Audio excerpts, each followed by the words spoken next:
Petugas Forum Komunikasi Pimpinan Daerah atau Forkopimda Lampung Utara Senin siang melaksanakan rapat koordinasi dalam penanganan COVID-19 pasca berakhirnya larangan masyarakat mudik lebaran. Rapat yang digelar di Aula Stadion Sukung, Kota Bumi, Lampung Utara merupakan tindak lanjut dari penetapan masa perpanjangan pemberlakuan pembatasan kegiatan masyarakat atau PPKM skala mikro sampai 31 Mei mendatang. Pada rapat ini, Bupati Lampung Utara menginstruksikan kepada tim Satgas COVID-19 untuk tetap memperketat pengawasan terhadap pemudik yang tiba di wilayahnya. Bupati memprediksi akan masih ada pemudik yang pulang ke kampung halaman pasca Lebaran. Mereka memilih mudik setelah Lebaran karena menghindari pemeriksaan ketat kesehatan COVID-19 selama di perjalanan. Kita resmi memperlakukan pemberlakuan pembatasan kegiatan masyarakat di Kabupaten Lampung Utara karena Provinsi Lampung termasuk yang akan melaksanakan PPKM. Hari ini kita melaksanakan rapat sinkronisasi antara pemerintah daerah jajarannya sampai di desa sama TNI, Polri. Dari data Pemkab setempat, penularan COVID-19 masih mencemaskan. Pasca Lebaran ada 5 desa yang ditetapkan sebagai zona merah COVID-19 karena ada lebih dari 5 orang yang tertular COVID-19. Ardi Yohaba melaporkan dari Lampung Utara.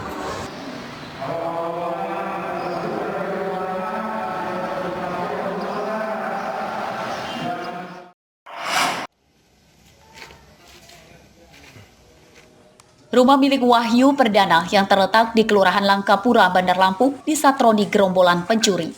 Pelaku berjumlah 4 orang dengan mengendarai 2 motor. Keberadaan pelaku di rumah korban ini terekam kamera pengawas CCTV.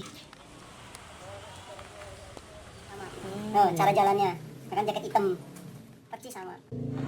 Pada kejadian ini, para pelaku gagal mencuri. Para pelaku gagal merusak pintu pagar meski telah bergantian berusaha membobol kunci, namun tetap tidak berhasil. Tapi belum sempat dirusak ya, Bang ya? Kalau yang gembok bawah hampir karena dia udah keburu ketahuan duluan gitu.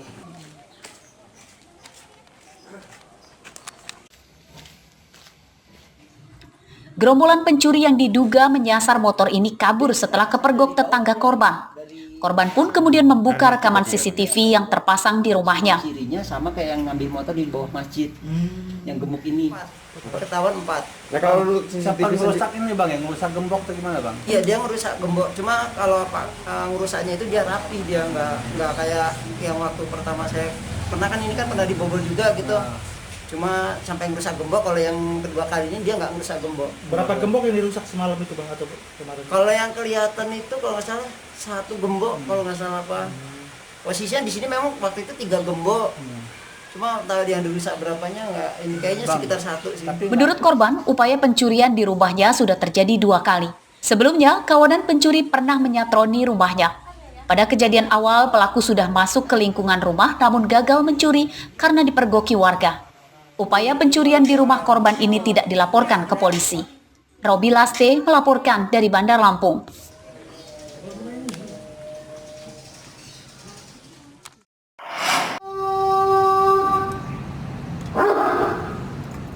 Seorang personil polisi yang terlibat kasus pencurian dengan kekerasan dipecat secara tidak hormat. Polisi yang dipecat itu bernama Brigpol Andi Sandi Fajrin yang bertugas di Satuan Sabara Polres Pesawaran.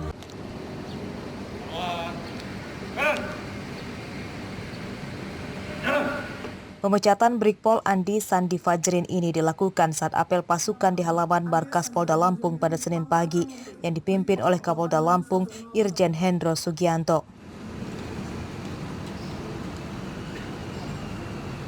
Pemecatan berdasarkan hasil penyelidikan secara internal serta sudah mendapat putusan ingkrah dari Pengadilan Umum.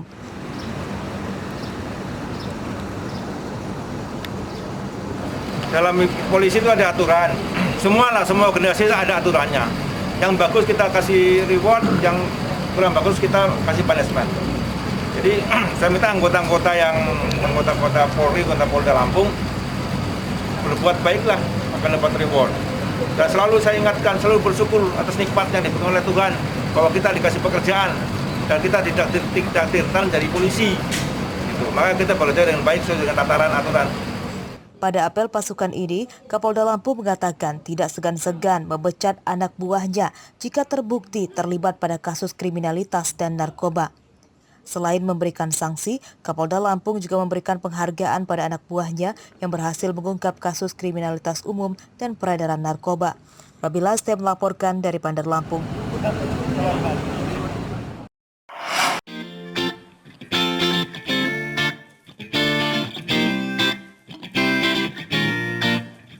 Emak-emak warga Desa Walur, Kecamatan Krui Selatan, Pesisir Barat, Senin pagi berkumpul di rumah Yulasti.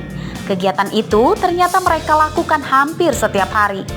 Bukan untuk menggosip mereka berkumpul, namun justru melakukan kegiatan positif dan produktif. Mereka bekerja membuat tas aneka bentuk berbahan plastik.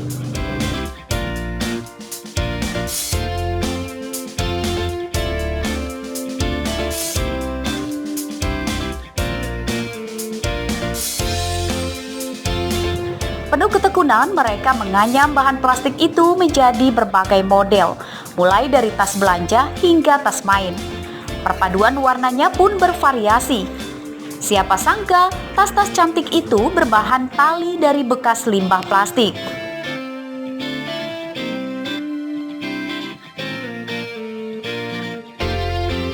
Pikiran untuk mengembangkan tas-tas ini gimana caranya biar ibu-ibu khususlah untuk konwalur ini biar ada pekerjaan gitu. Dengan modal 150.000 itu bahan pralin ini dibikinlah tas-tas yang kayak ini gitu.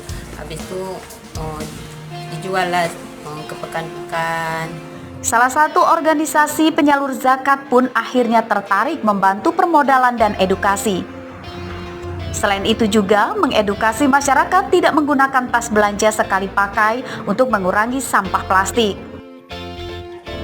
Selain itu, tas mainnya pun didesain elegan sehingga bisa dipakai dalam segala kegiatan, baik resmi maupun tidak.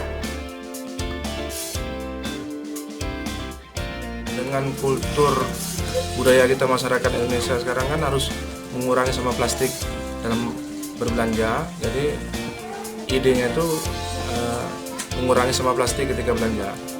Kalau kemarin yang tertinggi itu sempat 24 juta omsetnya. Dalam sehari, satu pengrajin bisa membuat 3-5 tas dengan harga Rp20-100.000.